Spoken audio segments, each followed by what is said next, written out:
Warning, the following show features stunts performed either by professionals or under the supervision of professionals. Accordingly, the reality guys and producers must insist that none of these opinions be taken as facts. Now, please enjoy the show. Welcome back to the Reality Guys. I'm your host, Billy Blinks, joined as always by my co-host, Brian. Hello. As you can see here in the title, we are back in history again in our time machine. We are at The Bachelor season 18. We are now on episode 2 of season 18. If anyone is their first time watching us here, this is Juan Pablo's season. We have no idea how the season goes. This isn't us rewatching something we've seen before. We've avoided all the spoilers. We have no idea. And actually, thank you everyone for episode 1. No spoilers in any of the comments that I saw. And I stayed mostly away, but no spoilers. So really appreciate everyone letting us enjoy the spirit of this throwback. Mm-hmm. But so Brian, what I really want to lead with is obviously we've sought this season out because we were looking for a dramatic season. And really the biggest takeaway I've had, and I know we're only 2 weeks in and we have a lot to go, is that, man, this is a completely different show. And I think for the better. There is so much exposition. There is a lot less fluff. And in a crazy way, it's like, it does not feel like the same show that we have grown up watching the last few seasons. Like, how do you feel?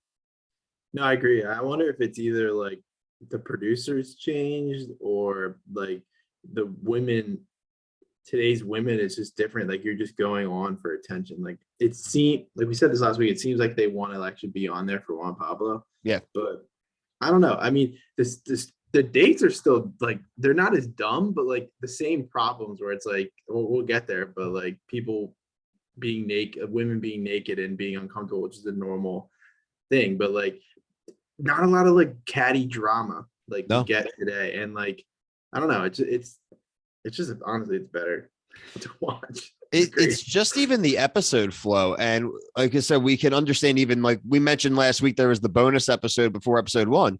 Well, if we looked on the timeline here, there was another episode in between episodes 2 and 3, which was a behind the scenes of them getting on the dates and picking out how they put the dates together. And it just gives me a bigger appreciation for the people in Bachelor Nation, especially our viewers watching, you guys who have been watching the show for such a long time. When we were younger and obviously weren't watching these shows, we were like, man, why would people be so damn invested in who these people end up with? But you actually spend a lot of quality time getting to know these people. Like Claire's like a big joke to us because we only know Claire from her half season and then all of this stuff since in social media. But they humanized the hell out of Claire in this episode. I knew about obviously now in the present time, stuff going on with her mom. Didn't know about her dad passing away. It makes sense. It informs a lot of like her coldness. It informs a lot of like her decision making. Obviously, stuff's going to probably go down for her this season that will inform that personality more to why she was somebody that would found Dale liked her and she took her and ran. Like it's just crazy. Like, what did you think about Claire in this episode? You see, like my knowledge of Claire is way less than you. Yeah. So like I would kind of like go off what you tell me and like what I've seen briefly in like other shows, like which is like none. Yeah. I mean, she seems like because I'm pretty much like new to her totally. So like to me, she seems very normal, but I know that she gets a little loco. I think it's kind of like she ends up kind of becoming like she kind of is already admitted. It makes sense for some of the reactions. I think she's going to start to self-doubt. I think once you get involved in a situation like this, I mean, again, Claire did have one of probably the dumbest line of the episode. She said, basically, I understand the part about her like being shielded off and not wanting to date like in certain ways after a loss. But she goes, I don't date, I don't go on in-person dates. I don't date online. So to be on this date's really great. And I'm hoping to meet like my husband. Well, how are you going to meet anybody if you don't date? Yeah. I'm sorry, but if you won't date in person, you won't online date. Is The Bachelor literally the only way you ever plan on finding love? Was that it? Or your neighbor? I guess, dude. That's what I'm saying. So again, but it's really interesting. I'm more pro Claire than I was. Oh, and then a little update in real life. Claire gave her engagement ring back to Neil Lane. Here's a fun fact, Brian. There is only 2 ways you get to keep your engagement ring if you were on The Bachelor. 1, if you actually get married, and 2, if you stay engaged for 2 years before breaking up, then the girl can keep the engagement ring. But if not, you have to give it back. Is that a rule? Those are actually the actual 2 rules. I Of looked the into show it. or in life? For the Neil Lane agreement with The Bachelor, for them getting the free ring. You have to either go through with the wedding or be engaged for 2 years. Well, now you know. Now, you know, dude, I felt so empowered when I found that out today. So let's go into some of the other highlights. Like you said, dates are up and down. They broke one of our cardinal rules of The Bachelor. They had a private concert, but not only did she have a private concert, she had a private concert and didn't wear any pants. Well, I mean, she just popped out of the jacuzzi, but she was like, "It's snowing."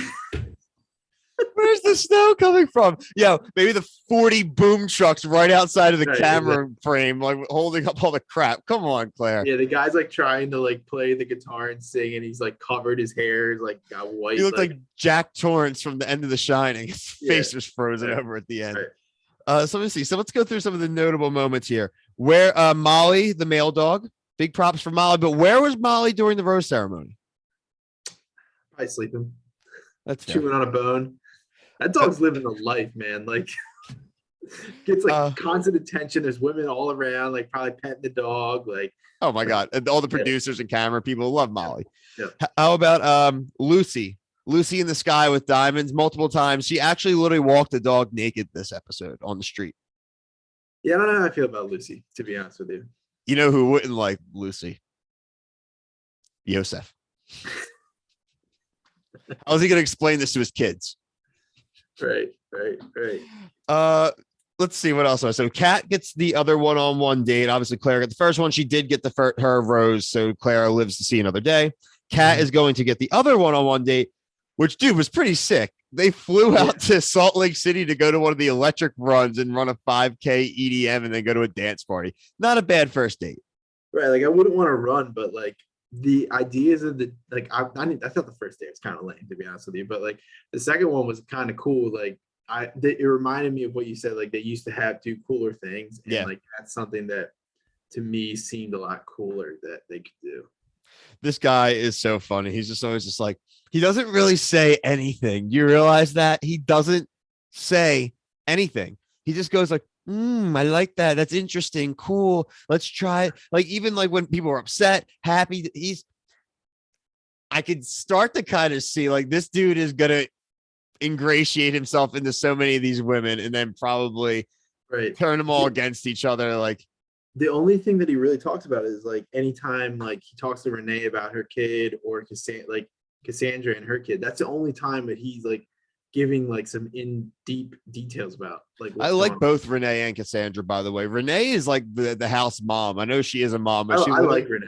Renee's literally going, and I think that's going to be her downfall. We've seen this in other reality shows where like she's going to end up being his friend. Like he's going to actually really like her, but she's going to do too much of like that, like helping out with the house and helping the other women out. And then he's going to just take the other ones that are less complicated. Right. I'm not saying it's the right thing. I just do think that's what's going to end up happening. Wait, can I say something to you real quick that you haven't brought up? No dinners. There's no food being wasted. No food so far.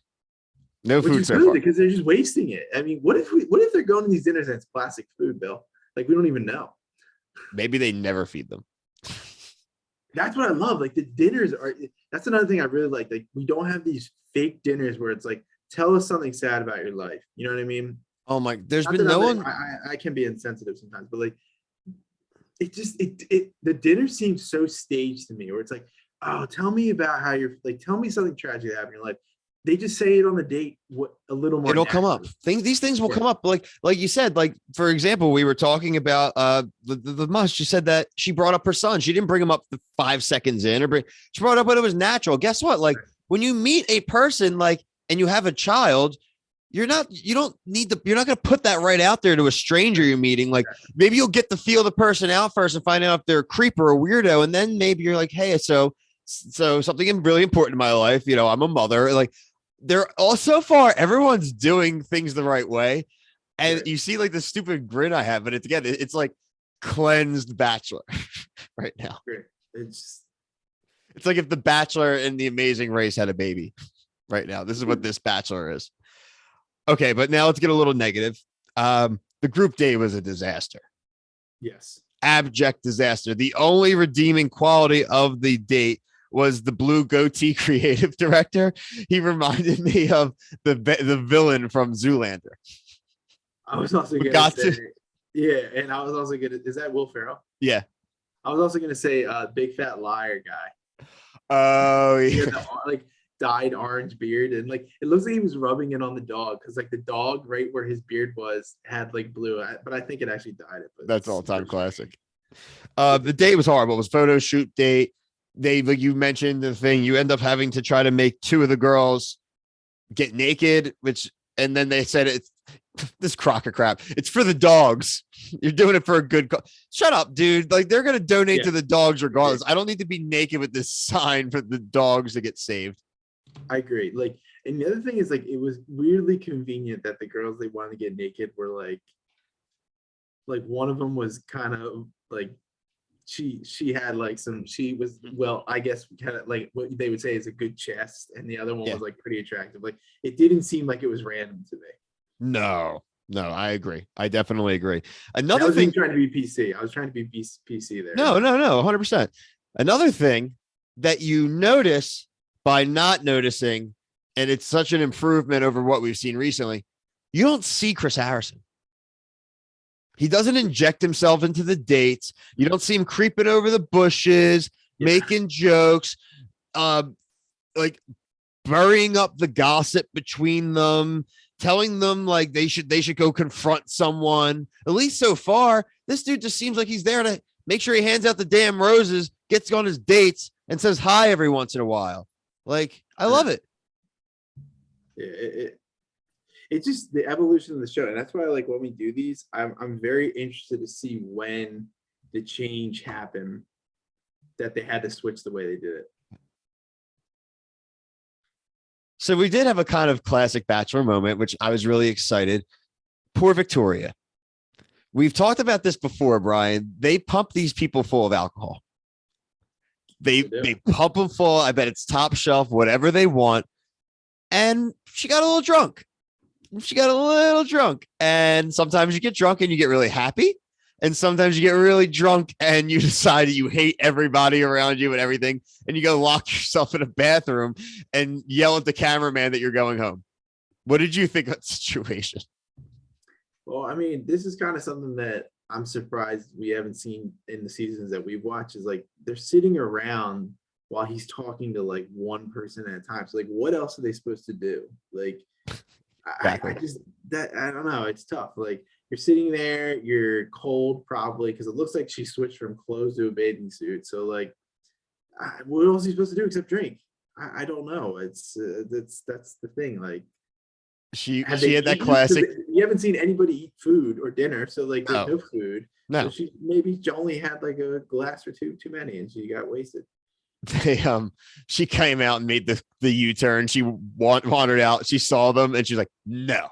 Yeah. She just, why am I not getting time? And that was it. So I think he made the right decision in the end. I mean, he's not going to end up with a 24-year-old single person when he has his daughter. He's in his 30s. I just think it was just fun. I don't think she really she was harmless, honestly, in the whole situation. So I did kind of find it as a little bummer to see her get sent home for that. But overall, I mean, it was the right decision in the end. Like if that's the drama that you're going to get 2 episodes in, it's a totally different show than today. Like, and you got to think about that, Bryce. She's 24 and that was 2014. That is almost like dead on our. I was 24. Yeah, like it's like that kind of crap's happened to us. You know what I mean? So like that's why I think in a way I was like, yeah, I know you were gonna win, but like don't send the poor girl home if you actually liked her just because she blacked out one night. Like, all right, dude. Yeah. So that was like the major like things for me, like outside of and Kelly, who literally was terrifying in her dog. I literally wrote that she looked like a burn victim. Yeah, we didn't like what do you like? I just don't understand. Like when people think of modeling, you think of like, oh, I'm gonna get dressed up, I'm gonna wear maybe some clothes I don't normally wear, not wear a fire hydrant outfit, not like look like an alien. She looked like ET with spots. Like, scary, dude. Like legitimately horrifying. Like I'm not even kidding. She freaked me out. I was like, yeah, if I saw her at like a rave or something, I'd be like, holy, I am not going near you, dude. You're gonna murder me. It's the dude with the weird goatee. Like we got to. Just so bad. So bad. They did her dirty. They did a bunch of people dirty on that. So Well, they did. What's her face? He made Amy L do a whole mock interview, and then he sends her ass home. Not cool, dude. Don't role play with me if you're gonna send me home. right, I agree. So let's get to that. Let's get to the rose ceremony. The following women received roses. Now remember, Claire and Kelly had already received their one-on-one roses from their one-on-one dates. Oh, Kelly. Cat What? was the 2 1-on-1s. Cat and Claire. Oh, what did I write? Kelly was the dog. Kelly got one too, though. No, but Kelly got one too from the group date. Yeah, That's but why. she better get that damn rose. Yep. Yeah, she obviously. So Like, Cat, Kelly, Claire. No, what if they were like, oh, whoever is this one has a higher probability of getting the rose, and they're like, I'll do it. I feel like you get Lucy to do anything. So if there was a thing to have been done, she would have done it. Yeah, she's just like sun's out, tits She's out. chilling, bro. Okay. So the rose ceremony. The following women received roses and will continue on to week 3. Cassandra, Nikki, Andy, Elise, Charlene, Renee, Danielle, Lucy, Allison, Chelsea, Lauren, and Christy. So that means eliminated was Amy L, Chantel, and Victoria due to alcohol. Yeah. Overall, Amy L seemed fine. I thought he had a pretty cool rapport with her. We didn't get much of Chantel. I had a bad feeling about Chantel this episode because there was a lot of Chantel narrations, but no Chantel interactions. Yeah, we're starting to learn here a little bit, people. Yeah, that's always the killer. So, did you notice that a lot of these girls have the same names? Like it's like, oh yeah, man.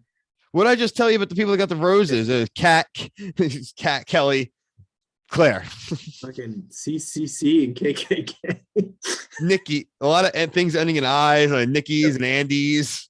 We had Charlene and Chantel. Yeah, and the one of the comments we got last week was, or not even last week, a few days ago. Look out for Charlene. I was like, oh, Charlene's the opera singer, right? Yeah, she's the one. Yeah, I kind of like her. Yeah, she's the Aubrey Plaza one. Yeah, she's got a little spicy attitude. I like her too. She's creeping up as my favorite right now.